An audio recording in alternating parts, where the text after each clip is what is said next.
Desde la ciudad capital, Línea Directa con Andrea Zarralde. Hola, ¿qué tal? Bienvenidos a Línea Directa. Mi nombre es Andrea Zarralde. Desde el principio de la pandemia COVID-19, la comunidad latina ha sufrido los números más desproporcionados de infecciones y hospitalizaciones de cualquier grupo racial o étnico en toda la región metropolitana. Ante esta dura realidad, solo el gobierno del condado de Montgomery, en Maryland, tomó acción inmediata para informar a la comunidad latina, detener la propagación del coronavirus y salvar las vidas de nuestras familias. Por eso, hoy en Línea Directa vamos a hablar con la concejal Nancy Navarro del condado de Montgomery. Ella es una de las líderes políticas más importantes en la lucha contra la pandemia del COVID-19. Concejal, bienvenida a Línea Directa. Muchísimas gracias, Andrea. Un saludo cordial a todos. Y bueno, gracias a su liderazgo en colaboración con el concejal Gabe Albornoz, el Consejo del Condado de Montgomery aprobó esta iniciativa tan conocida por todos nosotros por nuestra salud y bienestar en el 2020, al principio de la pandemia. Este proyecto dirigió casi $6 millones a organizaciones comunitarias para prestar ayuda directamente a las familias latinas, inmigrantes y las minoritarias del condado. El resultado de esta campaña, concejal, ha sido increíble. El condado de Montgomery es uno de los condados con los niveles más altos de vacunación en todo el país y la comunidad latina tiene los niveles más altos de vacunación que la comunidad blanca, por ejemplo. Háblenos de la etapa en la que va este proyecto y los grandes logros hasta el momento. Sí, mira, hasta la fecha de hoy hemos aprobado más de $19 millones en fondos para esta iniciativa, porque es una iniciativa bastante comprensiva.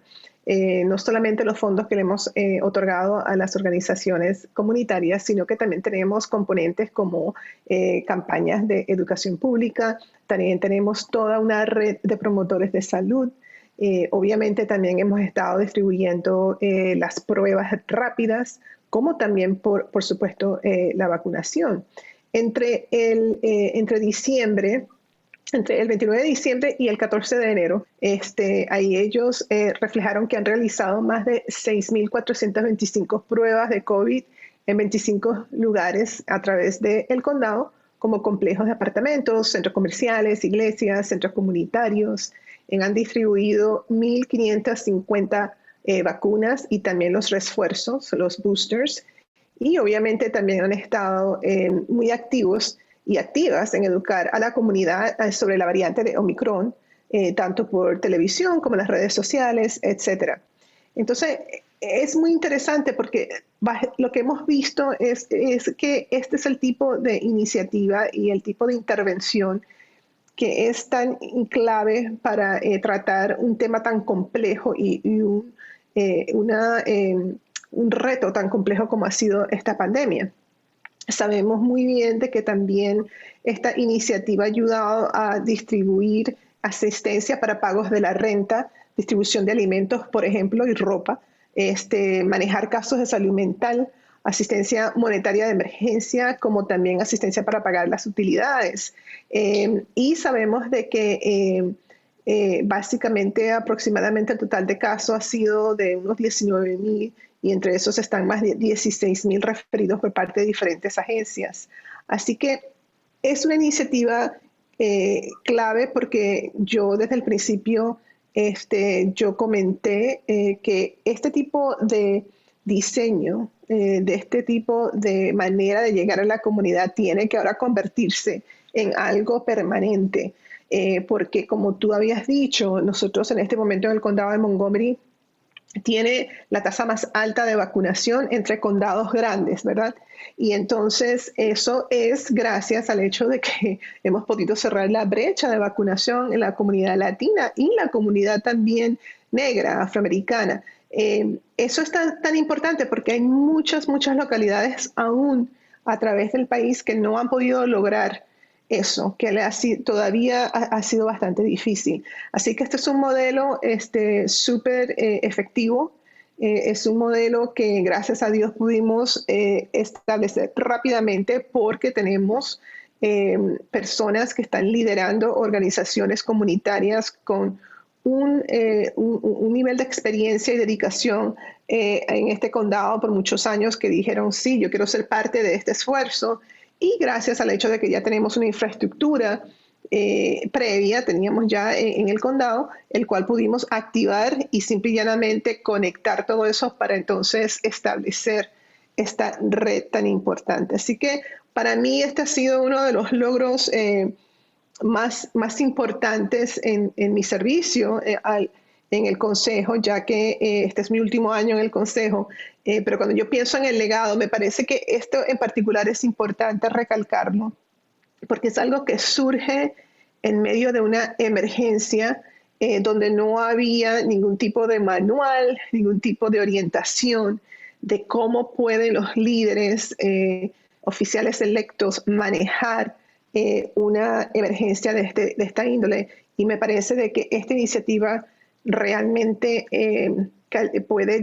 se puede decir que ya se ha establecido como un modelo para seguir utilizando, para seguir implementando, para entonces abordar cualquier tipo de emergencia en el futuro.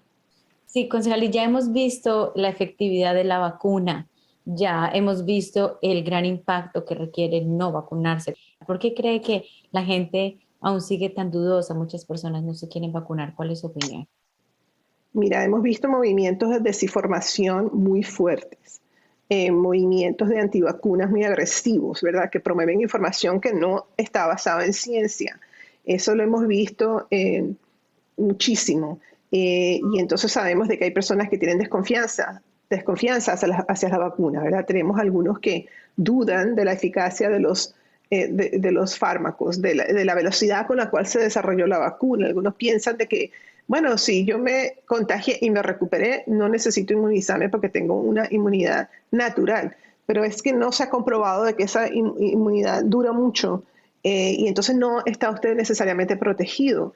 Y a mí me parece que eso ha sido lo más difícil, es que hemos entrado en una era de desinformación tenaz a todo nivel, y eso es, en mi opinión, lo que está afectando también a muchas personas, que entonces creen ciegamente mucho de lo que se está, las propagandas que hay, lo creen ciegamente, y hemos visto, bueno, reporte tras reporte de personas que están muriéndose graves en el hospital, que le dicen a los enfermeros, hasta a la familia que pueden comunicarse, y le dicen, ojalá y yo no hubiese creído todo eso, ojalá y me hubiese vacunado, yo no me quiero morir, yo no quiero que me vayan a intubar, ¿no? y poner en respiración artificial. Es algo muy trágico. Yo tengo una amiga que es enfermera y enfermera graduada, y ella me dice, sobre todo, me dice ella, me rompe el corazón, sobre todo con los jóvenes, que es como que entonces no lo pueden creer. Entonces esto es real, y yo siempre pienso en eso. Yo digo, mira, independientemente, para mí particularmente, yo siento una responsabilidad personal porque me parece tan triste, ¿verdad?, que una persona tenga que morir, sobre todo ahora que la vacuna existe. Tantas personas murieron en el 2020 antes de que la vacuna estuviera disponible. Yo conozco personas que murieron antes de eso. Y eso a mí bueno, imagínate, me causa tanta tristeza de que pudieran esas personas estar vivas hoy si de repente, imagínate, nos hubieran contagiado hasta un par de meses, ¿no?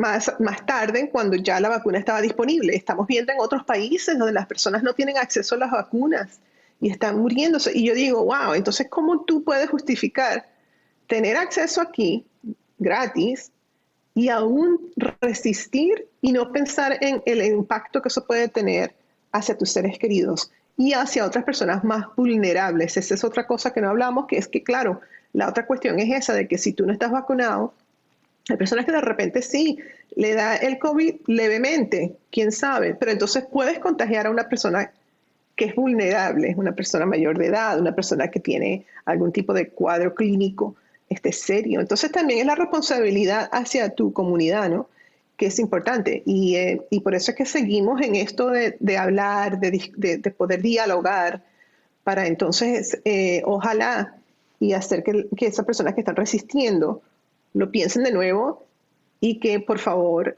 accedan a las vacunas para no tener que seguir en este plan de pensar que estamos llegando ya al final de la pandemia y resulta que una variante llega y cambia todos los planes y tenemos que comenzar de cero. Y hablemos de responsabilidad, como lo menciona, concejal, la responsabilidad que tenemos padres y madres de familia y guardianes de vacunar a los niños porque los niños no eligen por sí mismos. Somos nosotros los que debemos hacer vacunar ahora a los niños elegibles mayores de 5 años. ¿Cuál es su mensaje para ellos? Igualmente, mira, ya sabemos que los científicos realizaron ensayos clínicos con miles de adultos y niños y no han detectado un gran porcentaje de problemas, ¿no?, de seguridad grave en el ámbito de usar la vacuna para los niños que son mayores de 5 años. Están en este momento también a punto de aprobar la vacuna para niños menores de 5 años. Y bueno, imagínate, eso también es importante por muchas razones. Una, estamos hablando de nuevo de lo que eso implica para los sistemas escolares, ¿verdad? Para la educación de los niños. Sabemos de que estos años, todos años donde han tenido que asistir a clases virtuales, sabemos que esto no ha sido óptimo. Sabemos que esto tiene un impacto bastante negativo, no solamente en la retención de didáctica, sino también en el ámbito de salud mental. Estamos viendo muchos retos en el ámbito de salud mental en nuestros jóvenes y nuestros niños. Entonces, el hecho de poder estar vacunados, de poder de esa manera sentirse más tranquilos y tranquilas de ir y asistir a tus clases, etcétera, eso tiene muchos beneficios. Y lo otro es que muchas personas también decían, no, pero es que los niños, fíjate que no les pega mucho. Mentira. Se ha comprobado, los hospitales están reportando de que los números, las tasas de números de los niños que están hospitalizados con, otra vez más, unos cuadros clínicos muy serios, es realmente alarmante. Entonces sí, hay que proteger a nuestros niños también tan pronto se apruebe entonces para menores de 5 años, también acceder y hacerlo, porque tenemos esa responsabilidad también hacia nuestros niños, como tú dices, que no tienen el derecho de elegir por sí mismos. Hablemos nuevamente del proyecto Salud y Bienestar. Una de las herramientas más efectivas ha sido el componente de comunicación con el personaje que todos conocemos y ya es como nuestra casa, la abuelina. Mensajes en redes, en medios, contacto con la comunidad directamente.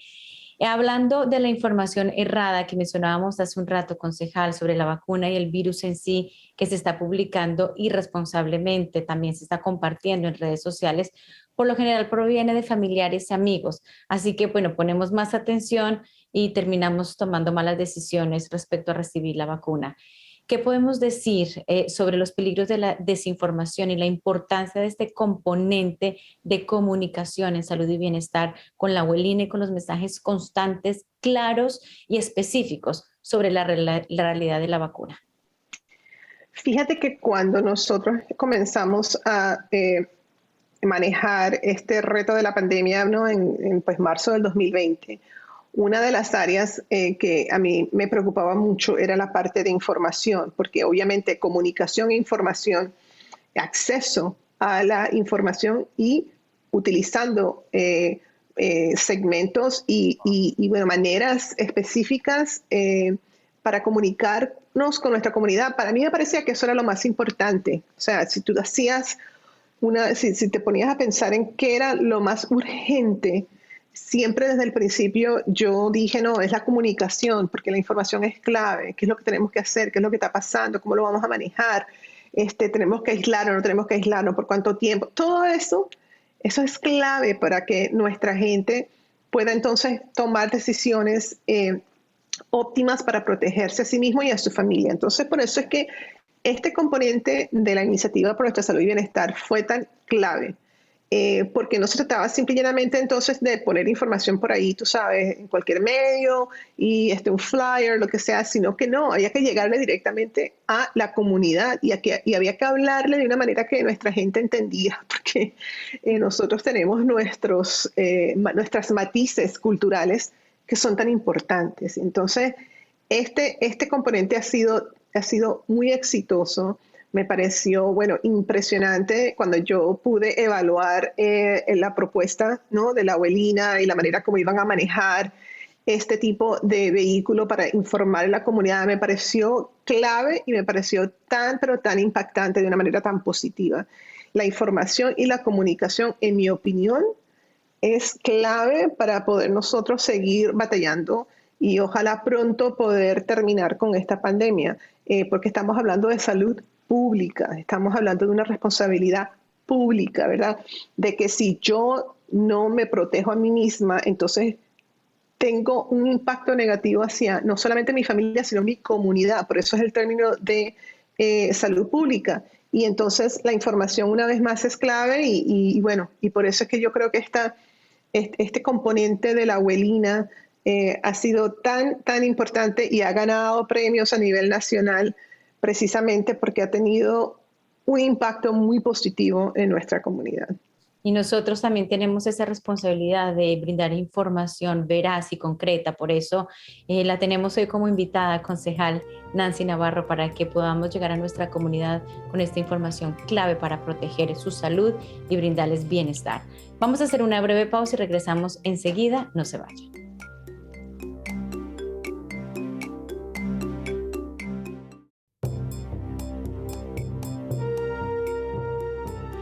Aún existe un porcentaje de personas en la región de Washington que no se quieren vacunar y están poniendo en riesgo la vida de sus seres queridos y de las personas que viven en su comunidad.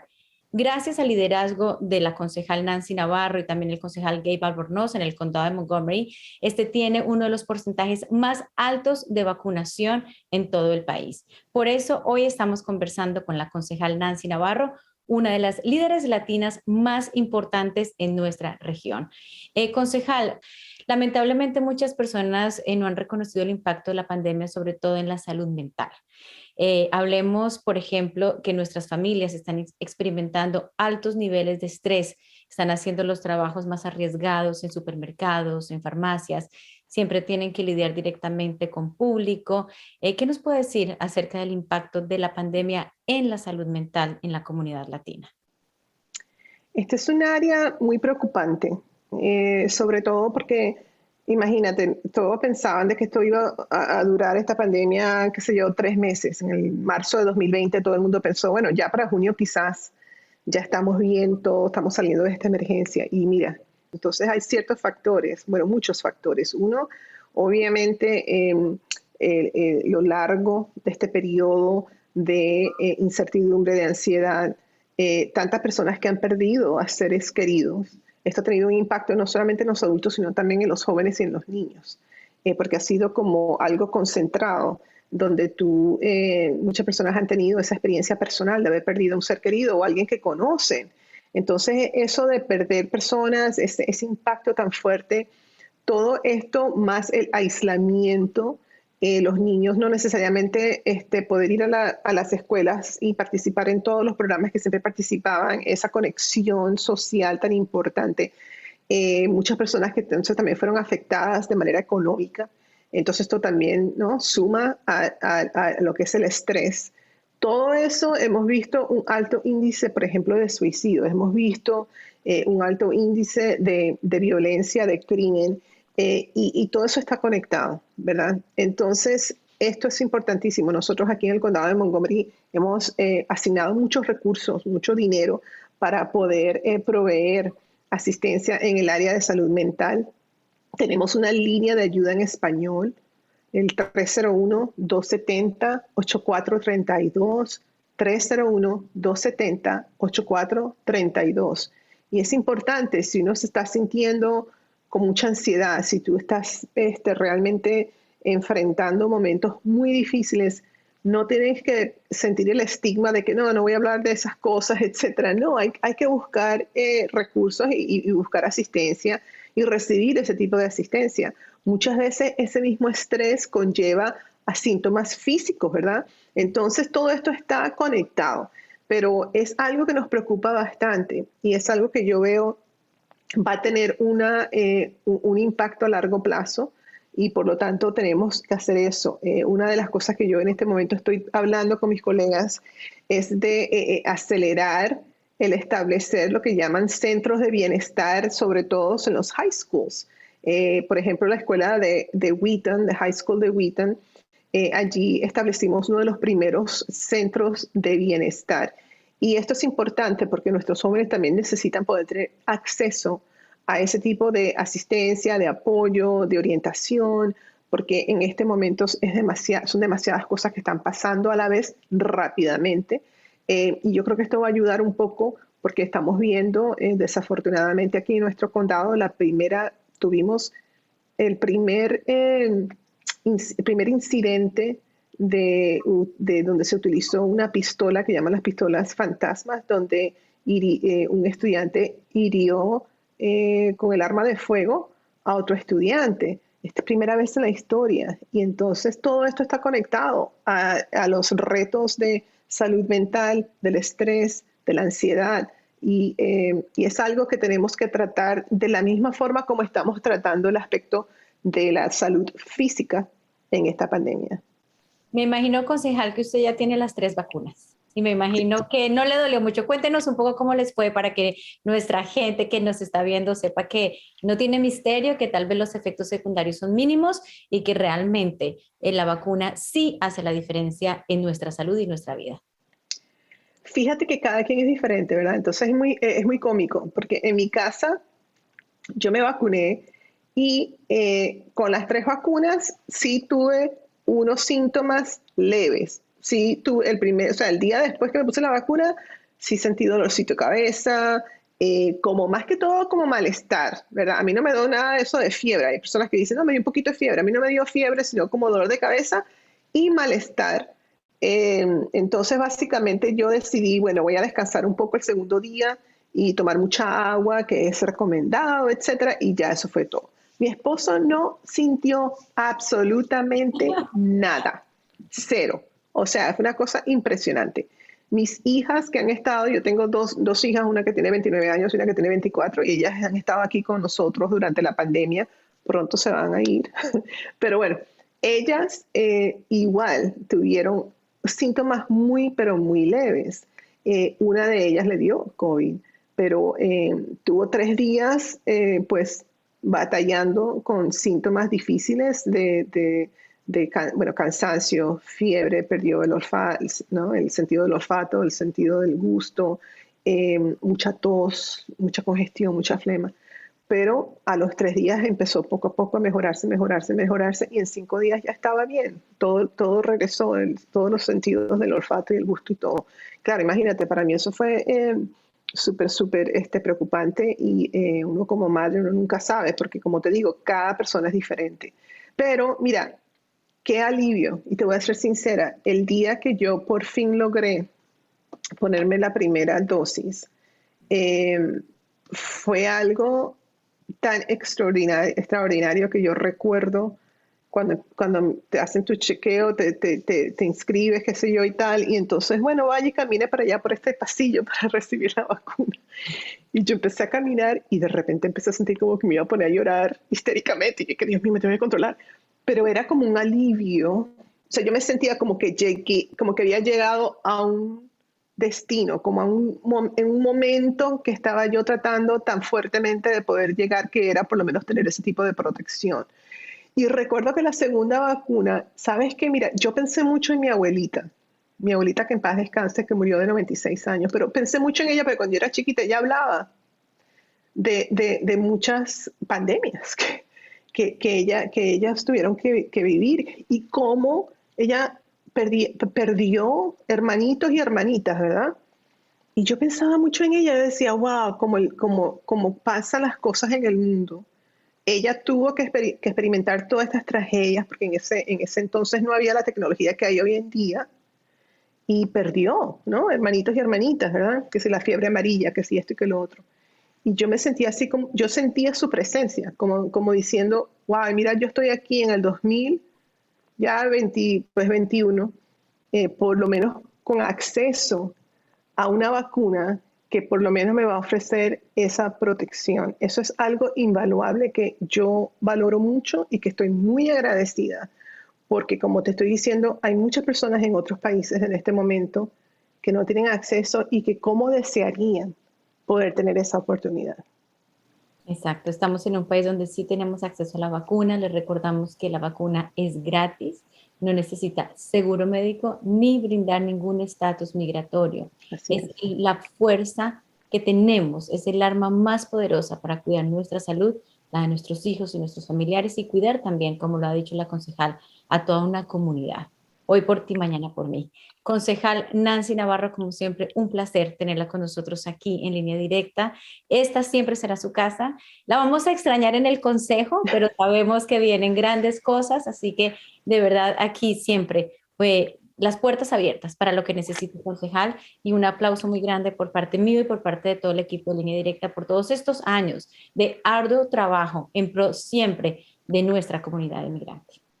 Muchas gracias, Andrea. De verdad, gracias a ti, gracias a Línea Directa, porque ustedes son parte clave de todo este esfuerzo y lo han hecho en momentos pues de tranquilidad, lo han hecho con temas de suma importancia para nuestra comunidad, pero ahora sobre todo cuando estamos pasando por estos momentos tan difíciles que yo siempre digo, es allí cuando uno entiende realmente, ¿verdad?, el valor humano de cada quien, y Línea Directa siempre ha estado allí, siempre a servicio de nuestra comunidad, y para mí siempre ha sido un placer y un gran honor poder participar, así que bueno, espero que podamos seguir en eso y bueno, les deseo a todos los que están oyendo mucha salud y mucha paz, y que bueno, que este 2022 nos traiga cosas buenas, porque de verdad que lo merecemos. Sí, lo necesitamos. Muchísimas gracias, concejal.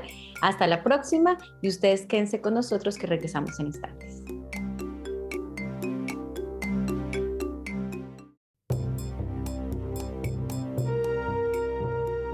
Hoy conversamos con la concejal Nancy Navarro del Condado de Montgomery. Gracias al trabajo de representantes como la concejal que entienden nuestras necesidades, se ha logrado vacunar a un alto porcentaje de la población en Montgomery y por ende tienen menos riesgos ahora de sufrir serios desafíos con la enfermedad, hospitalizaciones e incluso la muerte. Pueden obtener más información sobre recursos y la vacuna contra el COVID-19 en las páginas de internet de sus gobiernos locales. Estuvo con ustedes Andrea Zarralde en Línea Directa. Gracias y hasta la próxima.